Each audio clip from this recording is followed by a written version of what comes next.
Welcome, Anne Tiernan, to the IPA 2019 Annual Forum podcast series. Thanks, Nance. It's great to be here. Thank you for joining us and for recapping your wonderful session with Annabel Crabb. One of the highlights, people were certainly very interested in that. What were some of the main themes that you would hope that people would take away from that, particularly about these public purpose partnerships, which are a big part of the conference?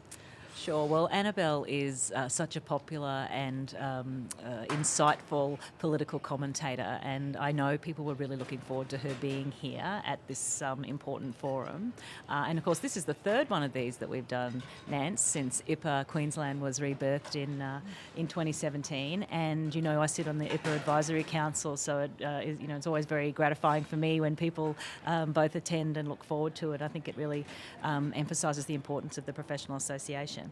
So, what I wanted to cover with Annabel while she was here, of course, is, the political environment is so volatile. It's been so turbulent over the past decade.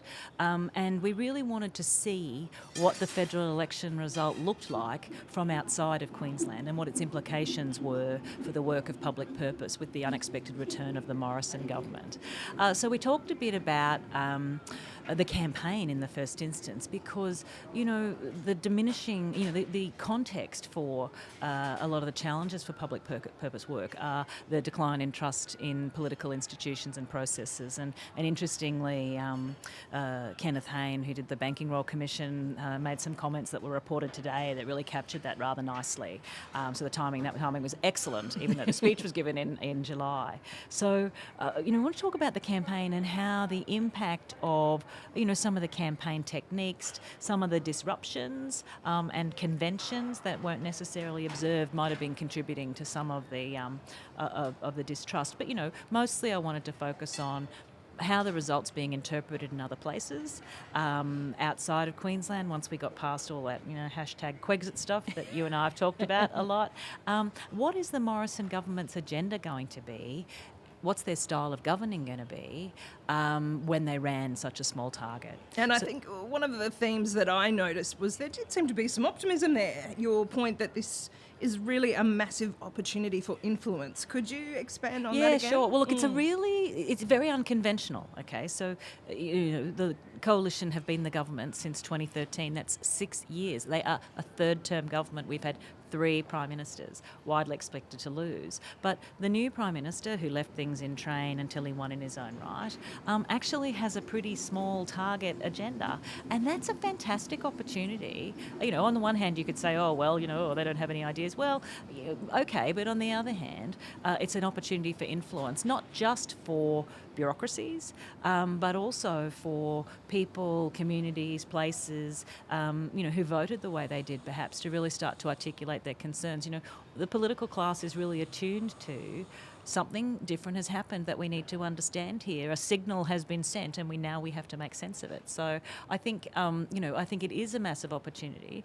And Annabel's very optimistic about Australian democracy. We all should be, because it's extraordinarily resilient. I think as the great song in the Keating the Musical always, goes, the system, the people always get it right. Maybe that's true, right?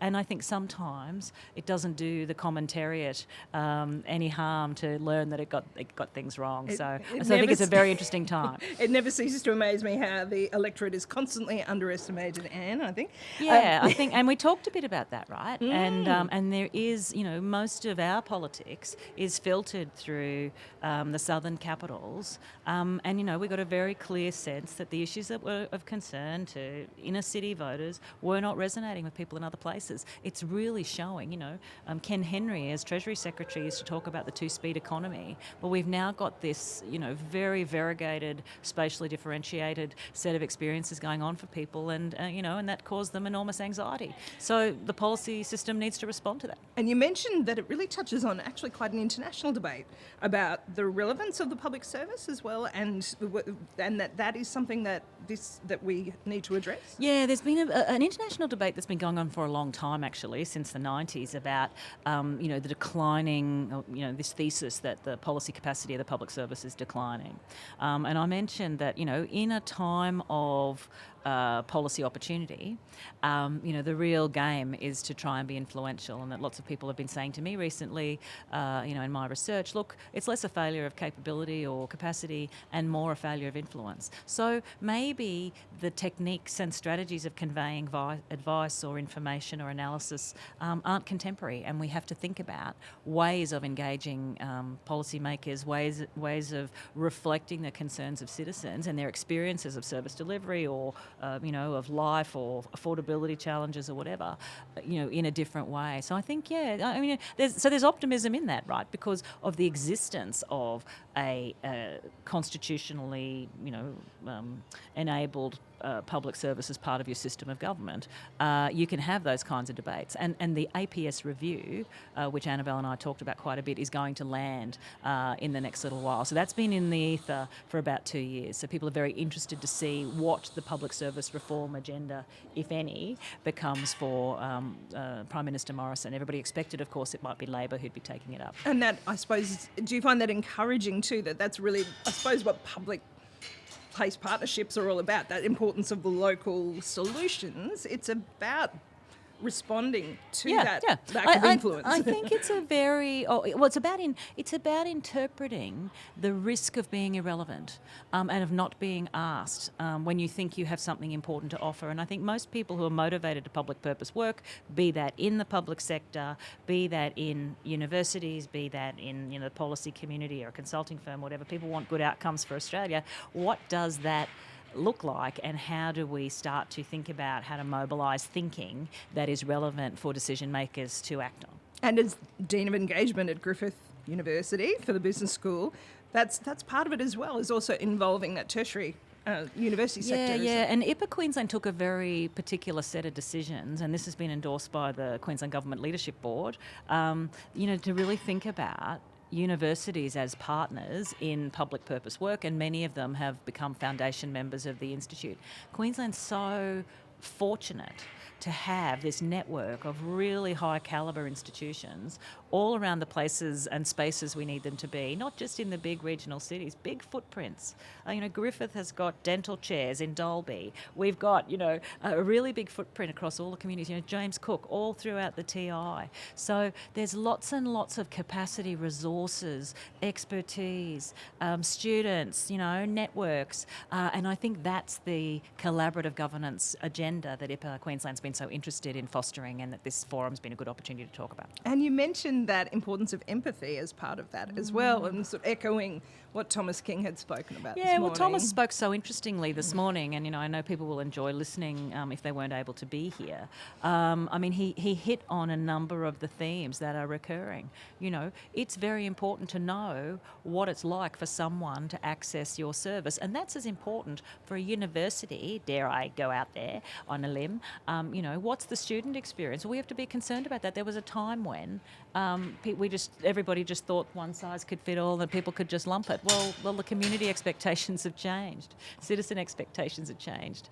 Student expectations have changed. So let's think about, what's meaningful for all of us in terms of an empathetic, user-centred design, and getting out of our own, inherited ideas about, this worked once, so it will work forever. I just think the environment's too complex for that. So Griffith is well placed to support the sector, you think, here, but it's a two-way street as well. Yeah, Griffith has a 50-year tradition of working closely with governments in Australia, Queensland, Australia, the region, local governments, and, we've always seen ourselves as a deeply engaged university. But I think universities, through policy and funding mechanisms, and also the realisation that we have to have a social licence to operate as well, and that we're a really important part of the social fabric and the economic outcomes for people, are starting to think through the ways that they engage for purpose, for outcomes, for livability, for local prosperity, and inclusion. And I think, we are fantastic partners in that regard,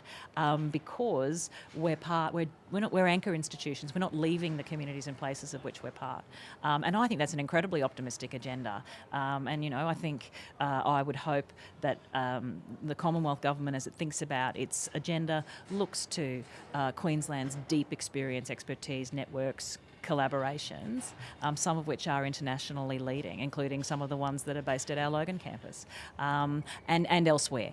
So, let's hope that there's a bit more sharing and policy learning, and I guess forums like this are that kind of opportunity. Well, thank you for your reflections for the IPA podcast, Anne. Are there any final thoughts that you'd like people to really take away just regarding what the key messages are for the sector coming out of this conference? Yeah, I'm so pleased that this idea of purpose is at the core, because I think the community, citizens, young people are really concerned about the why and the what, and now sort of increasingly the how. So that's actually a big intellectual shift from what's been dominant, the very kind of individualistic, profit-driven, efficiency focus of the last 40 years. I make no critique of that. These things happen in cycles. It's very interesting, the convergence of all the different sectors and people within them going, actually, is this how we want to be? So it's a really interesting kind of time philosophically. I think we've been ahead of the game in kind of having this conversation. I invite people to be really curious, to read and to think and to listen and to talk and to find out what it's like, for others. And I think we're really, the Aged Care Royal Commission and the Four Corners reports on different things. It's kind of not enough to go, I'm shocked that that's kind of happened. I think it's incumbent on all of us to know what's going on, because, Australia has always been such a democratic innovator. It's had a public policy tradition of really caring about people and really insulating people from risks and shocks and creating opportunity. And I think that's why we've been so successful. And I really hope we're on the path to rediscovering that, and I think IP is an important part of that journey. And I think it's what we can learn from millennials such as Thomas King is that absolute focus on the social enterprise, on the why. Yeah, that's right. And, I was so interested to hear him having come to that conclusion. And, you hear a lot of resonance of that in and around the universities, which, of course, great collaborative platforms to help support that kind of thing. A great driver of self-employment, particularly in the regions and places that may feel a bit left behind. Wouldn't that just be a great thing if we could be part of the ideation, but also the how-to of some of that? Very, very encouraging discussions today. Thank you, Anne, for joining us. Thank you, Nance. It's always a pleasure.